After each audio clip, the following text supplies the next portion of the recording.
As a general rule, with very little exceptions, it is USEC Maria Catalina Cabral, with the imprimatur of Secretary Mark Villar, and later continued by Sec Manny Bonoan, who had control at the DPWH level to remove, include, add, deduct, or modify insertions of items in the NEP for infrastructure or those pertaining to DPWH.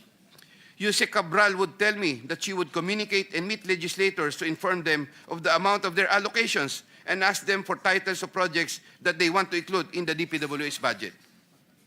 In a matrix of process flow that I have prepared, which I am attaching here to as Annex N, USEC Cabral has total influence and authority in preparing and finalizing the NEP for infrastructure. On multiple occasions, I personally delivered and also caused to be delivered cash to USEC Cabral at her house at Tatalon, Quezon City, and other places.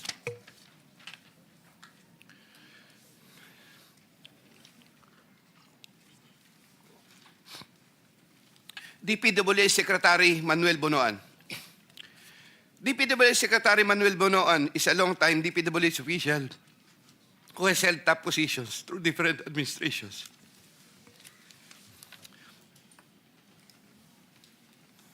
I look up to Sec Bonoan and consider him as a mentor. I treasure his guidance and friendship over the years.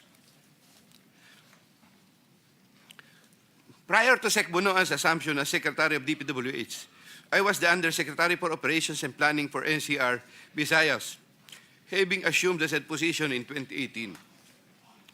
Unlike during the time of Sec Mark Villar, when I was not given much task, even removed as back chairman, and had very limited operational functions during the COVID pandemic period, Sec Bonoan entrusted me with more operational functions and let me work more closely with USEC Cabral.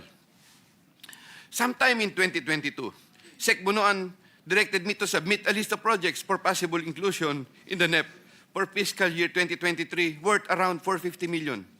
Without question and delay, I asked Bulacan First DEO for a list of projects for funding. Thereafter, Engineer Alcantara submitted to me a list of projects for funding under the NEP. Those projects are indicated in the list here to attach as Annex O. In compliance with this order, I forwarded the list to Sec Bonoan. He told me that Undersecretary for Planning Maria Catalina Cathy Cabral shall facilitate and ensure the inclusion of these projects in the NEP. Engineer Alcantara gave the 10% of the value of the projects. Similarly, in 2023, Sec Bonoan directed me to submit a list of projects for possible inclusion in the NEP for fiscal year 2024 worth around 150 million. Again, without question and delay, I asked Bulacan First DEO for a list of projects for funding. Thereafter, Engineer Alcantara submitted to me a list of projects for funding under the NEP. Those projects are indicated in the list here to attach as Annex P. In compliance with this order, I forwarded the list to Sec Bonoan. In compliance with this order, I forwarded the list to Sec Bonoan. Sec Bonoan said that USEC Cabral shall again facilitate and ensure the inclusion of these projects in the NEP. Engineer Alcantara gave 15% of the value of the projects. Also in the year 2024, Sec Bonoan also directed me to submit a list of projects for possible inclusion in the NEP for fiscal year 2025 for the amount of 900 million. I asked Bulacan First DEO for a list of projects for funding. Thereafter, Engineer Alcantara submitted to me a list of projects for funding under the NEP. Those projects are indicated in the list here to attach as Annex Q. In compliance with this order, I forwarded the list to Sec Bonoan. Sec Bonoan said that USEC Cabral shall again facilitate and ensure the inclusion of these projects in the NEP. Engineer Alcantara gave 20% of the value of the projects. With respect to the commitments collected by Engineer Alcantara narrated above, Secretary Bonoan and I received a percentage. In many instances, during budget deliberations, I was tasked by Sec Bonoan to talk to legislators over their funding and other concerns, and to forward these concerns to USEC Cabral for action and resolution. Sec Bonoan and USEC Cabral. Every year, including years 2023, 2024, and 2025, USEC Cathy Cabral apportions the budget ceiling for the DPWH allocable NEP among the districts according to the endorsed programs, activities, and projects, PAPs. Although she would make it appear that 100% allocable NEP had been apportioned, USEC Cathy Cabral would reserve a substantial percentage of that allocable NEP for her and Sec Bonoan's preferred projects. Sec Manny Bonoan would from time to time ask me to take charge of part of his own reserve allocations.